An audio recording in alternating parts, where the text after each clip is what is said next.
And how good did it feel to get back on the road to do your recent shows in I believe it was Montreal and Ottawa and maybe some other dates? Hey Joel, thanks for having me, man. And thanks for the kind words.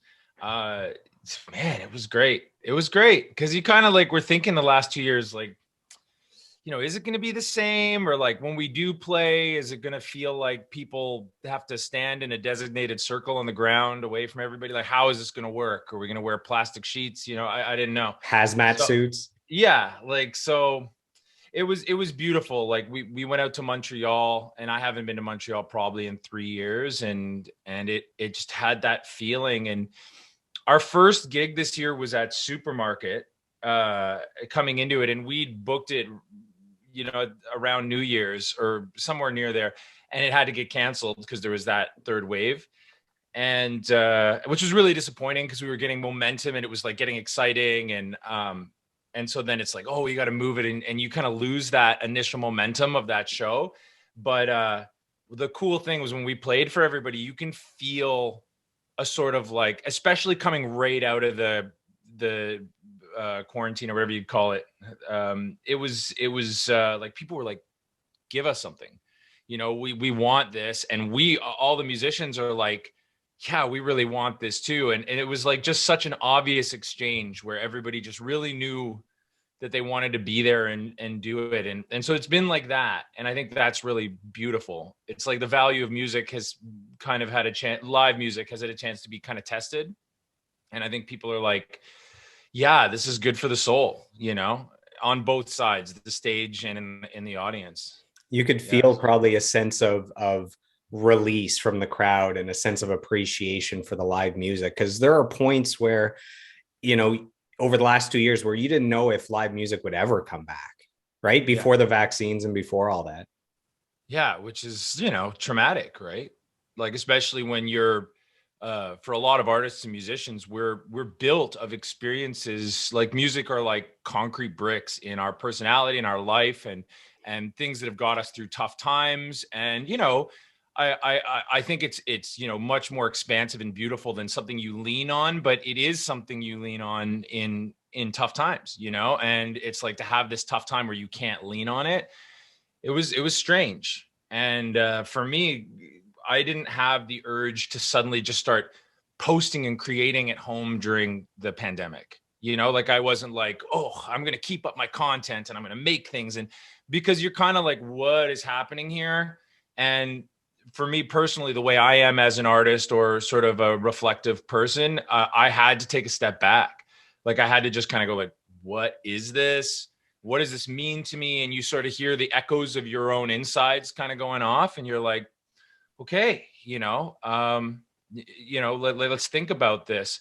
So I think now it's interesting because everybody coming out of it, you kind of feel like, yeah, like these people, everybody's got their own journey that's kind of coming out now, like the lessons they've learned, the ways they've grown to understand themselves better. It's all in everybody, and it's a different story for everyone. So you sort of see people coming out, and obviously there's the old habits that are clicking in right away. It's like the machine's back on, let's go. But I think everybody probably, I can't speak for everybody, but I know personally, like I want to carry the lessons that I learned about myself and about who I want to be into the world that I was in before all this stuff happened. A big part of mental health, a big part of the issues is where a person looks to the future and they can't see a future that's better than the present. And with the pandemic, when you're saying, you know what, even though I wasn't able to go out and do live music, you would think maybe you would buckle down and write more and record more and all that. And you were kind of the opposite, where you didn't feel the need to do that. You needed to take a break. You needed to assess a situation. And I think maybe what kind of triggered that is without the certainty that things would ever get back to normal. Like maybe there's no such thing as a touring musician moving forward. And that's your bread and butter as a professional musician, that maybe because you had that uncertainty about the future, you couldn't envision that future, that in the present, it's like, well, why am I working on this music? I don't know if I can even use this music in the future. I don't know if I'll ever get to play that in front of a live crowd. Do you think that had to do with it at all, taking that Oh step yeah, back? for sure. Definitely. Yeah. Like I mean, that's part of the way I'm built too as a creative. I like, I mean, it is a beautiful thing when I just create for no reason. And it happens sometimes. And it's always the most pure and amazing thing. And it's spiritual and you feel like you're connected to something. And it is cool.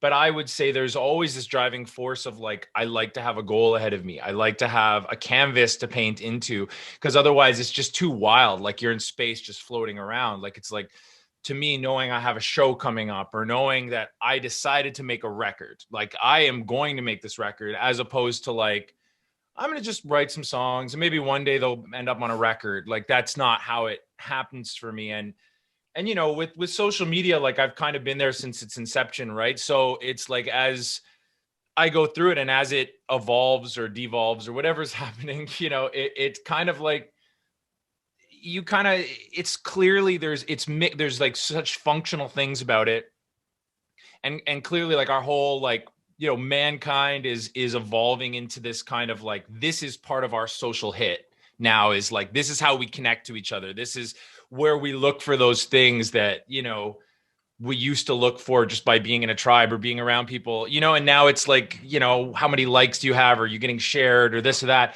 And I think when it hit to me, it's the truth just kind of comes out and you're just kind of like, this is like kind of can be toxic, because like the last thing I want to do when like a traumatic situation's happening where, you know, a lot of people are hurting, a lot of people are losing their jobs, a lot of people are getting really sick, people are afraid, like there, like you say, there's like no idea of what exactly is happening. Your instinct is to want to be around people, to like comfort each other and be close, but you can't, you know. And it's like the last thing I want to do is like post a selfie of myself, you know what I mean, and be like, look how I look today. It like But feels first, let so, me take a selfie. Yeah. yeah, it's like counterintuitive to me. It doesn't feel true, right? So some people, I think, and no offense to them, I think it was maybe, it could have been a defense mechanism for some people, where it's like it goes in and they're just like, you know, every day, like, let's get through this, we're going to get through this. But I think that runs out, right, when you realize it's like something bigger is happening. It's all very confusing. You know, I just have my feeling and take on it. But it was good for me to take my own step back and uh get more into like meditation and sort of just examining things for myself, you know, was a good thing. Yeah, I was the same way, where what I was doing didn't necessarily feel congruent anymore, where you weren't sure if you wanted to post this or share that. Leading into the pandemic, I was writing a book on networking, on building community, on relationships. And then suddenly it's 2 years of like, you better not have relationships, you better not see anybody, like you go home and you sit there by yourself. And it just didn't feel right to be working on that book. So I switched to other projects. Oh man. And also, I think we're very similar when you said that you love to have that goal to work towards. Like it helps you in the present to have that vision of the future. Mhm. My favorite thing is to build something from scratch and see it through to fruition. Just knowing there's something that you brought to this world that wasn't there before you and wouldn't be Totally. there if you weren't there. So whether it's, you know, writing, recording, releasing an album, it's like that is, you can hold that in your hand. Whether Right. it's booking shows or tours, where it's like there was no show, and then you booked the venue, you booked the bands, you practiced, you did your promotion, you sold the tickets, and then you're at a sold out show, and you can, you know how you got there from the start. Same thing with like starting a business or whatever. So I get that same drive when it comes to that creation and seeing it through. You Yeah. mentioned that first show at the supermarket where you were excited to come back, and then it got canceled. I used to play the open mic at at supermarket. I think it's on Free Fall Sundays or something. Yeah, yeah, put Or on by Steve York and Tony Rabola. yeah, I that's love that thing. so I Yeah. used to play there. Actually, I organized a show. I'm pretty sure I organized a show where you guys headlined at the supermarket. I think maybe the Dreamboats were on the bill, or the Morning Thieves, or That uh, would have been, no, that would have been oh, maybe it it was the it was. supermarket, I was doing a few at the supermarket because we because played at Horseshoe with them too a long yeah, time ago. Yeah. Yeah. So I just, man, every time I talk to musicians, these memories come back that I forgot about. So I was going to ask about the supermarket show. You were saying that you were so excited, you know, the lockdown had lifted at that point and it looked like you could finally play again. And then that show gets canceled. That's disappointing, but also I feel like you would then be nervous that the next time you book a show that people just don't buy tickets or come out That's because right. they assume, oh, well, it's most likely just going to get canceled anyways. That's part of the heartbreak, I'm thinking, not just that you didn't get to play, but it's almost like the crying wolf, like, oh, you know, next show, people probably just don't have faith that it's going to happen.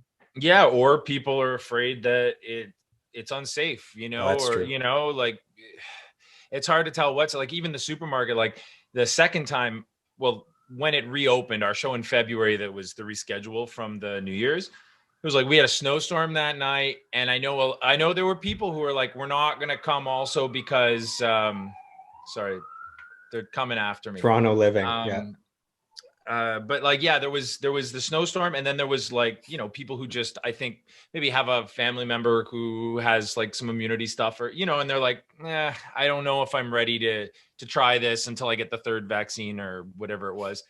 So it was still a really good turnout, but you could feel it was like, it was tough. So we just lucked out with like having, it felt really good because it's like people who come, like they know the band. They you'll bump into them and they'll be like, hey, I don't know if you remember me, but I used to watch you at the Beaches Jazz Festival, or like I saw your show with Lettuce, or I saw when you guys your CD release, or like, and it's kind of like people from different areas of Toronto that may not have been able to come to the last shows before the pandemic, but this one worked out. And that kind of stuff is really beautiful. Like I find it like it's really like, wow, it's like that feeling of like, as artists, we're making waves and you just never know where your waves are ending up, or who it's reaching. And that's kind of our job, right? Is just to take care of ourselves and make waves and do the best we can and try and send back the inspiration that like we've gotten from artists, because I think that's at the heart of it, right? Like I'm sure it's kind of the same for you in some way. It's like, we got this gift growing up listening to music, and it like filled us and like made us resonate with like inspiration and excitement. And now it's kind of like, it's to some extent our job to put those waves back out into the world. And so when you see it kind of like resonating, it's very satisfying, because you can get so caught up with the minutia of like, whatever it is, social media, or like the new place that you have to compete to like just exist as an artist or a band. And just everybody's sort of trying to figure out their finances and their family and their life direction. And you're like, hey, let's do this fantastical thing of like getting together and making this really energetic, funky, positive art, and it's like, everyone's like, well, I'm really down in theory, Yeah. Sounds but like a like, good idea. it's tough. So when it works, it's really beautiful, so that's how it felt that night for sure. So with your recent shows, Montreal, Ottawa, you had Toronto back a few months ago. So as soon as I saw there was an Ottawa date, I got excited and I grabbed 3 tickets. I came out with my Yeah, parents. My they were parents awesome. are huge music lovers. My dad is like way into the blues and guitar and all that stuff. And my parents loved it. And my dad was like transfixed with your bass player. He just loved the bass. And I think he said to you, man, you never give that bass player a break. That's right. He's just playing the That's entire right. hour and a half, 2 hours. And I wanted to kick off this podcast the right way. So I reached out to Matt Fulbrook, the bass player from Casey Roberts and the Live Revolution. And I have some kind words for you. So here we Oh, geez. So this is from Matt. He says, It's like, this Casey is and your I, life. here we go. Casey and I have been close friends for nearly 30 years. So he's part of the inner circle of my inner circle. Let's start with the easy stuff. There is literally no musician, no guitarist, no singer, no songwriter anywhere who is so consistently astonishing in so many ways. Hooks, chops, melodies, stories, positive messages. and the superpower to always have gas in the tank to come up with the next great idea. But anyone who's ever heard his music knows all that already. What people don't see is his limitless investment, not just in his craft, but in the people around him. It's not that he's patient. I think he'd agree that that's not the best word to describe him. It's that his dedication, his passion is, at least in the many years that I've known him, completely endless. It's clear in the sacrifices he makes for our music, but more importantly, it's in his willingness to drop anything for me and others whom he cares for. I love him like crazy. Matt Fulbrook, bassist, Casey Roberts, and the Live Revolution. How Oh does it man. feel to hear kind words like that? We don't I get mean, that every day. it's beautiful. I mean, you can tell why I've played with that guy for my entire life. You know what I mean? Like, it's just, he's probably my best friend and just like an absolute rock in my life, you know? He's like incredible, you know? I mean, he was, you know, working 9 to 5 corporate governance, like helping boards of directors around like corporations all around Canada and in the States. He flies all over the place and he's working on them. And, you know, he's a wonderful partner to his, you know, basically wife. Right. And, he keeps in touch with all his friends and he cares about people and he plays the fuck apart. Am I allowed to swear? Yes.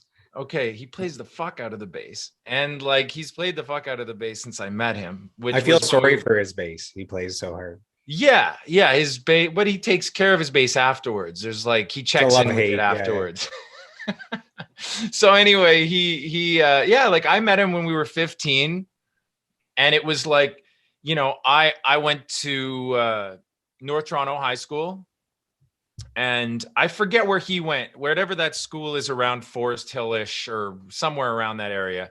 I might be getting that wrong, like St. Clair and something. But so he was out there, and I just, you know, it was like one of those things in Toronto where as musician, you sort of like hear where the other musicians are in the other schools. You like meet someone, they're like, hey, you should meet this guitar player. He's like maybe better than you, you know, like something like that. The And school. you're like, no, he's not, you know, and it's funny because like a lot of these musicians, like the ones that you would have pegged back then are like still musicians, you know, in some way or another. But he was you know, it's just like this guy said to me, my friend Dylan Murray, who's a good friend of mine, who went on to do his own music and was signed to Nelly Furtado's label. And Dylan and I met in vocal class, grade 9 vocal, and we would just make each other laugh. And then we started writing songs together in my high school rock band. But anyway, he was always the one who knew all these people from different schools. And he would say like, yeah, like this guy, he can really play bass and he's got his own record. And he named it after the same street that I live on. We both live on the same street and it was called Witchwood. And that was his high school band. And Matt wrote everything and played bass, but like he listened to Primus, he listened to Red Hot Chili Peppers. Like he could do all the Primus. Those are bass very lines, bass heavy bands. yeah. And I think he even sang on the record, you know, and it was just like when I heard it, it sounded so mature. Like the bass sounded so developed and big. And at first he wouldn't play with me because he was coming out of another band that was still had t-shirts and CDs. How dare he? He was trying to solve it, but I was just like, I just got to that point where I was like, I want to play with that guy. And then we both had rock bands that would play at the same gigs. And eventually, you know, I was so into what he did. He was so eventually when I started making a funk band, which was called, my first funk band was called Tomfoolery. And when we started doing that, he joined in on bass. And then like, I don't know, you know, with a couple times that he's had to take an off for this or that, like we've been playing ever since. And it's been pretty awesome.